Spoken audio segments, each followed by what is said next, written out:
Hi, and welcome to the micro lecture on the final of the four P's called place, which I always thought was kind of strange because once we define it, you'll understand that place is maybe not the best word for it, but hey, we had to come up with another word that starts with a P, and so place was as good as they could do. So that's why we call it place. In our market framework, are not, we think about the what what decision is being made when we consider place. What are the distribution channels? Why do marketers use them? What decisions need to be made in designing good networks? And what happens when channel members disagree? And they do disagree. So it's all part of the game. So when we think about place, we think about how the market aligns discrepancies between a fundamental discrepancy between buyers and sellers. We as consumers of products want to buy as small a quantity as we can. The producers of products want to sell as much of it as they can at one time. So, how does that actually kind of get broken down? Well, that's where what the roles of each of the members of the distribution channel play in terms of meeting the needs of the consumer while also allowing the producers to be viable um, in how they go to marketplace. So we think about a distribution channel as a network of firms that kind of provide sellers the means of infusing the marketplace with their goods and buyers a means of purchasing those goods. The goal is to do this as efficiently and profitably as possible. Channel members typically include manufacturers, wholesalers, retailers, and ultimately consumers. So the consumer is the ultimate, no matter what the distribution channel is, the consumer is the ultimate end game of the needs of the purpose of the distribution channel.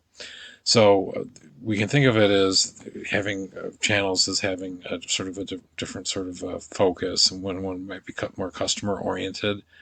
Some of them are more product oriented. Some of them are marketing centric. And logistics are the actual coordination or flow of products and information throughout the channel. That's when we hear the term logistics. So, uh, and believe it or not, each one of those things has that sort of a view in terms of what's primarily being served by the channel itself. Channel tension we talk about is if channels must decide who does what is the most effective and efficient way to distribute products. Tension happens a lot when, for example, let's just say a retailer the size of Walmart can be pretty dictatorial to their suppliers in terms of what they do, and the suppliers might at some point say, I almost can't afford to sell through Walmart. I got to try to find a way to circumvent them and sell on my own, as an example. So it's all those types of decisions that come into play. Now, I'm not saying that happens every day, but those are the kinds of things that get considered. Okay, so my best way of describing a channel is to think of a grocery store. So let's think about the manufacturers of grocery products. One of them might be a produce producer. One of them might be large consumer goods company like Procter and Gamble or somebody like that. And one of them might be um, I don't know. I'm struggling to come up with another example here, but somebody who makes frozen foods. Um, and we have all these different consumers of these products. But if we these manufacturers try to sell directly to each one of those consumers, it gets pretty inefficient pretty rapidly. And for the consumer, it's overwhelming, right? Because they're saying like, oh my gosh, I got to mean. I got to buy 100 different things every week just to keep my shelves filled with food products for home. So we think about that. It creates the need for the channel of a grocery store. So the grocer gets all the products through the from the manufacturers, puts them into one location, so the consumers themselves can go and buy any whatever of those products that they need at the time.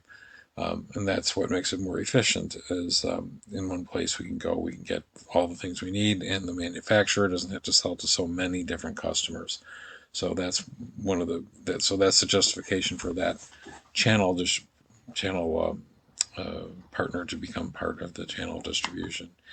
Again, we think of it as a supply chain. We go from the manufacturers of products.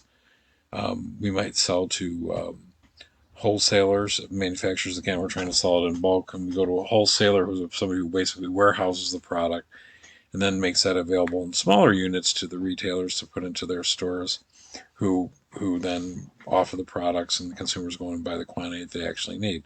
And as you can see, and this is we'd call there's several steps in the supply chain, and these can vary tremendously depending on the type of products we're talking about or the type of industry we're talking about. Um, some cases it's a one-step supply chain, so the consumer buys directly from the manufacturer. Um, but in other cases, there's multiple steps involved. So let's use an example. Use an example of an automobile. Automobile manufacturers have always sold through their dealer networks. They might be franchisees, but the automotive manufacturers have the relationship with the dealers who inventory the products and sell to the consumers of the cars. That model got turned on its ear a little bit, and with a company that's since been pretty successful, and that's Tesla, who has no dealers and only sells their products directly to the consumer. So that's a pretty big change in an industry that has been doing things the same way for a really long period of time. So that gives you a rough idea of an overview of how channels of distribution work, what we call the supply chain, how all those things come to be. One thing I would tell you is as a trend in supply chains is we've become very, very efficient. So I don't know how many of you will recall, but of all the things during COVID that we had a hard time getting, toilet paper was right at the top of the list. The store shelves were empty, and people would say, "It's like, wow, where's all the toilet paper? Why aren't they making more?" And here's the way that works: the manufacturers of toilet paper had a pretty good idea of what the actual consumer demand was for the product, and they produced to their maximum efficiency the amount that they thought the consumers would buy. Unfortunately, consumers' buying habits changed, took a turn towards buying more of the product at a time than they had before. And meanwhile, the manufacturers of toilet paper are very, very efficient. They will produce. They've learned to produce very efficiently to the amount of demand there actually is. And without getting into all the details of it, we don't need more toilet paper. We just bought more toilet paper, which means that the demand is going to became pretty uneven.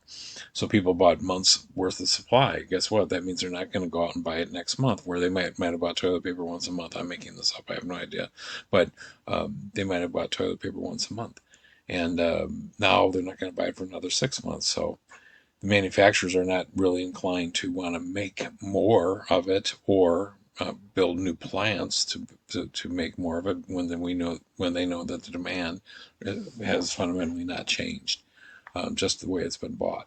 So that created a shortage, and that shortage eventually got rectified and got straightened out. It's not because they produced more; it's because our purchasing habits became more even. So that just gives you an idea of how efficient supply chains are and the problems that come from those efficiencies. Okay, so the next thing we're talking about is designing channels and thinking about what decisions go into making decisions on how to actually get a product from here to there. If you have any questions about anything we've spoken about in this lecture, don't hesitate to reach out and ask.